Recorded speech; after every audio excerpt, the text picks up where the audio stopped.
मैं आज आपको जो कहानी सुनाऊंगी ना, आपके रोंगटे खड़े हो जाएंगे और आप सोचने पे मजबूर हो जाएंगे कि कोई ऐसा कैसे कर सकता है। एक लड़की होती है जिसका नाम मेघना होता है और वो मेघना देखने में काफ़ी खूबसूरत होती है और जिस कॉलेज में पढ़ती है उसको वहाँ पे चाहने वालों की संख्या काफ़ी अधिक होती है। लेकिन वो लड़की बहुत ही सीधी सादी और भोली भाली होती है। उसको इस सब से कोई मतलब नहीं होता कि कौन उसको चाहता है कौन देखता है, क्योंकि वो इस टाइप की लड़की थी ही नहीं। एक लड़का था जिसका नाम था विनय। वो उसके पीछे काफ़ी पड़ा हुआ था लेकिन वो उसको इग्नोर करती थी। वो उसके साथ काफ़ी बदतमीजी भी कर देता था लेकिन वो इस बात को हमेशा इग्नोर करती थी। एक बात उसकी और थी कि वो पार्ट टाइम जॉब करती थी। 3 बजे शाम से रात के 8:30 बजे तक वो पार्ट टाइम जॉब करती थी। रात 8:30 बजे का टाइम होता है, वो अपने घर वापस लौट रही होती है। तभी कुछ मनचले लड़के आते हैं, उसको रास्ते में छेड़ने लगते हैं। उसी में एक लड़का ऐसा होता है जो उसको पैर से धक्का मारता है और वो जमीन पे गिर जाती है। तभी उसके साथ जो कॉलेज में उसको छेड़खानी करता हुआ लड़का आता है, वो आता है और उससे बोलता है ये लड़के तुम्हें परेशान कर रहे हैं। और वो काफ़ी लड़कों को डांटता है और वो लड़के वहाँ से चले जाते हैं और वो बोलता है मैं चलो तुम्हें घर तक छोड़ देता हूँ। उस पर वो लड़की उसका शुक्रिया अदा करती है और बोलती है कोई बात नहीं, मैं घर चली जाऊँगी। तो बोलता है नहीं, अभी ये सब काफ़ी दूर नहीं गए होंगे, हो सकता है वापस फिर आ जाए। और वो बोलता है चलो मैं तुम्हें घर तक छोड़ देता हूँ। वो बोलती मैं तुम्हारे बारे में हमेशा गलत ही सोचती थी, तुम इतने भी बुरे नहीं हो। और फिर दोनों बातें वे करते जाने लगते हैं। तभी वो लड़का एक घर आता है, उसी में बोलता है तुम यहीं रुको, मैं अभी कुछ काम है मेरे घर में, मैं आ रहा हूँ, फिर तुमको तुम्हारे घर छोड़ दूंगा। और फिर उसको वहीं खड़ा करके वो अपने घर में चला जाता है। कुछ देर होता है, जब वो बाहर निकलता है तो उसको वहाँ पे वो लड़की नहीं दिखती है। वो काफ़ी इधर इसके माँ बाप भी काफ़ी परेशान थे। जब लड़की वापस नहीं आती है तो काफ़ी परेशान हो जाते हैं। पुलिस स्टेशन में जाकर अपनी लड़की की गुमशुदगी की रिपोर्ट लिखवाते हैं। पुलिस इस पर कार्रवाई करती है, काफ़ी ढूंढती है, लेकिन वो लड़की का कहीं दूर दूर तक पता नहीं चलता है। अब 40 दिन बाद उस लड़की की ऐसी अवस्था में लाश मिलती है जिसको देखकर पुलिस के क्या जो भी उस लाश को देखा सबके दिल दहल गए कि कोई इस लड़की के साथ कितनी हैवानियत किया हुआ था। जी हाँ दोस्तों, आप जब ये कहानी सुनेंगे तो आप भी सोचेंगे कि कोई इंसान के रूप में कैसे जानवर होते हैं जो नरभक्षी होते हैं। कुछ ऐसा ही कहानी है। तो बात जब वो उस लड़की को कुछ गुंडे उठा ले जाते हैं, एक घर होता है उसमें किडनैप कर लेते हैं और उसको वहाँ जो घर उसका दोस्त उसको लेके गया था और बोला था तुम यहीं रुको मैं घर में से आ रहा हूँ, उसी रूम घर में वही दोस्त उन गुंडों को जो उसको छोड़कर कुछ देर भगाया था, उसकी प्लानिंग थी कि मैं उस लड़की को तुम लोग छोड़ना, मैं आऊँगा बचाने के लिए और फिर हम लोग इसको लाकर यहीं पे किडनैप कर देंगे। सारी प्लानिंग उसी लड़के की होती है और लाकर जब वो उस लड़की को कॉलेज में छेड़ता है, वो उसके बात नहीं सुनती है तो उससे बदला लेने की प्लानिंग करता है और अपने कुछ गुंडों दोस्तों के साथ मिलकर उसको जब सब वारदात हो जाती है तो लाकर इस घर में कैद कर देता है। अब वो उसके साथ वहाँ पे जानवरों से भी बदतर व्यवहार करने लगते हैं। उसके कॉलेज का लड़का था वही बालिग होता है और जितने भी उसके दोस्त होते हैं सारे नाबालिग में ही होते हैं। वो आते हैं और अपने में ये बोलते हैं, कम से कम उन लड़कों की संख्या होती है 18 और 18 लड़कों में से अपने में ग्रुप बनाते हैं और बोलते हैं कि हम लोगों में से ये है, हम लोग एक गेम खेलते हैं, जो लड़की इस लड़की के साथ इस रात में जो जितनी बार गलत काम कर लेगा वो उतना उसे ही विजेता घोषित किया जाएगा। सारे लड़के अपनी हैवानियत दिखाने लगते हैं। उस लड़की के साथ पूरी रात हैवानियत करते हैं और वो चीखती चिल्लाती, उसकी आवाज़ उस घर में ही गूंज कर रह जाती है और उसकी आवाज़ उस लड़की के तन पे एक भी कपड़े सब छोड़ते नहीं हैं, नोच डालते हैं, मानो कि वो सब भेड़िया बन गए। और उस लड़की को जब वो लड़की प्यास और भूख से तड़पने लगती है तो बोलती है कि मुझे भूख लगी है, तब वो लड़के उसको खाने के लिए कुछ नहीं देते हैं और वो घर में कीड़े मकोड़े ढूंढते हैं, काकरोच उसको लाकर देते हैं, बोलते हैं इसको खाओ, अगर नहीं खाओगी तो तुम्हारी माँ और बहन के साथ भी यही किया जाएगा।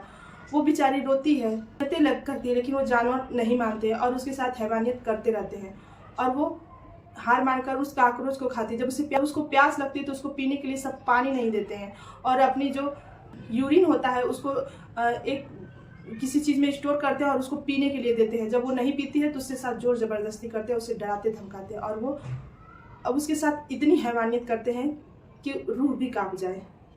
अब इधर पुलिस पूरा खोज विरोध कर रही होती है लेकिन उस लड़की का कहीं दूर दूर तक पता नहीं होता है।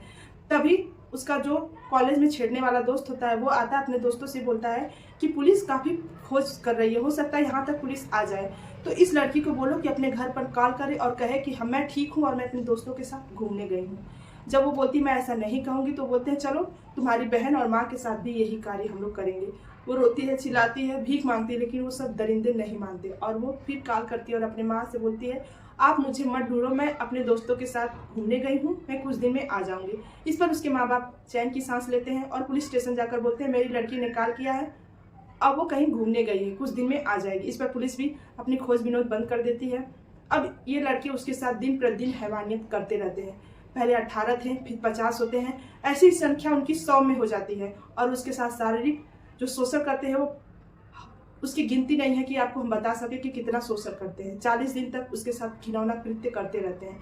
वो एक कंकाल की तरह बस सांसें लेती रहती है और वो उसके साथ घिनौना कृत्य करते रहते हैं, मानो वो नरभक्षी बन गए हों, उनकी सोचने समझने की शक्ति खत्म हो गई हो। उसमें से एक दोस्त बोलता है, ये कॉलेज की सबसे खूबसूरत लड़की थी, इस पे सबका क्रश था, अब इसके साथ हम लोग पूरी हैवानियत करेंगे और सब लोग मिलकर इससे बदला लेंगे। उसको कुछ तो इतने गंदे उसके साथ कार्य करते थे कि उसको नंगा करके उल्टा लटका देते थे, किसी चीज़ में बांध देते थे, और जैसे बॉक्सिंग खेला जाता है वैसे चारों तरफ से गेम खेलते थे और उस पर घुस्से बरसाते थे। उसके शरीर पे जगह जगह जख्म देते थे। वो चिल्लाती थी, उसकी हैवानियत उन लोगों की उसके आगे कोई दूर दूर तक सुनने वाला नहीं था। ऐसे ही समय बीतता रहता है, वो सांस से उसकी बस चलती रहती है। अब उसको दर्द भी समझ में नहीं आता है कि मैं कहाँ मुझे दर्द हो रहा है, कहाँ से हो रहा है, क्योंकि इतनी उसके शरीर में कोई ऐसा शरीर का हिस्सा नहीं होता जहाँ से उसको दर्द का अनुभव ना हो रहा हो। ये हैवान फिर भी नहीं समझते हैं। उसमें से एक लड़के का नाम रोहित होता है। वो तो इतना हैवान होता है कि वो अपनी हवस बुझाने के बाद उसके शरीर पे 2-2 बूंद पेट्रोल डालता है और उस पे लाइटर से जलाता है। फिर वो जब स्किन जलती, वो चिल्लाती है तो उसको मजा मिलता है, फिर उसको बुझा देता है। डेली उसका यही कार्य, उसके शरीर पे कई धब्बे बना दिया रहता है जला जला के। ऐसे ही जब कुछ दिन बीत जाता है तो अब ये दोस्त अपने में बातें करते हैं कि अब तो इससे मन भर गया है, अब हमें कोई दूसरी लड़की पकड़नी चाहिए, अब हमें इसको घर छोड़ देना चाहिए। इस पर उसका जो एक दोस्त होता है, रोहित है, वो बोलता है नहीं, हम लोग ऐसा नहीं कर सकते, क्योंकि पुलिस हम लोगों को ये पुलिस को सब कुछ बता देगी और हम लोग पकड़े जाएंगे। आखिर इसकी सांसें ही तो बची है, अब ये हमें नहीं लगता कि ये जिंदा भी बचे। दोस्त हामी भरते हैं और उसके साथ पूरे शरीर पे पेट्रोल डालते हैं और उसको जिंदा आग में झोंक देते हैं। वो पूरी धू धू करके जलने लगती है, चिल्लाने लगती है, लेकिन वो सब खड़े होकर हंसते रहते हैं, तमाशा देखते रहते हैं, मानो उनके अंदर से इंसानियत बिल्कुल भी गायब हो गई हो। आखिर वो जब जल जाती है तो उसकी लाश को ठिकाने के लिए सब एक ड्रम लाते हैं और उसमें सीमेंट डालते हैं और उसकी बॉडी डालकर उसी में जमा देते हैं और उस ड्रम को ले जाकर जंगल में फेंक आते हैं। इधर जब 40 दिन हो जाता है तो उसके माँ बाप परेशान हो जाते हैं कि मेरी बेटी एक बार फ़ोन करके फिर उसके बाद उसका कभी कोई पता नहीं चला, मेरी लड़की क्यों नहीं मिल रही। फिर वो पुलिस से मदद मांगते हैं। पुलिस पूरी जांच करती है, जगह जगह पता करती है। खोजते खोजते उन्हें उसी लड़के का पता चलता है जो उसे कॉलेज में परेशान कर रहा था।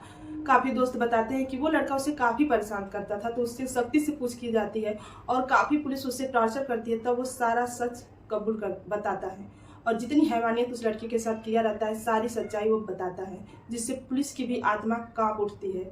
और जब पुलिस उस जंगल में जाती है, उस ड्रम को लाती है, उसको फोड़ा जाता है तो उसमें से उसके कंकाल निकलते हैं। और एक माँ जो अपनी बेटी की ये हैवानियत को सुनकर उसकी रूह कांप जाती है और वो बिलक बिलक कर रोती है कि मेरी बेटी ने तुम लोगों का क्या बिगाड़ा था। और पुलिस सभी को पकड़कर जेल भेज, इसमें संख्या 18 से कब 100 में बदल जाती है। सबको पुलिस धीरे धीरे खोज खोज के पकड़ती है और पुलिस सभी को जेल भेज देती है। उसको न्याय तो मिल जाता है, लेकिन उसके साथ जितनी दरिंदगी हुई रहती है, शायद ही कोई आज का कोई ऐसा केस आया हो जिसमें किसी लड़की को इतनी टार्चर करके मारा गया। उसकी रूह तो काँपी गई थी।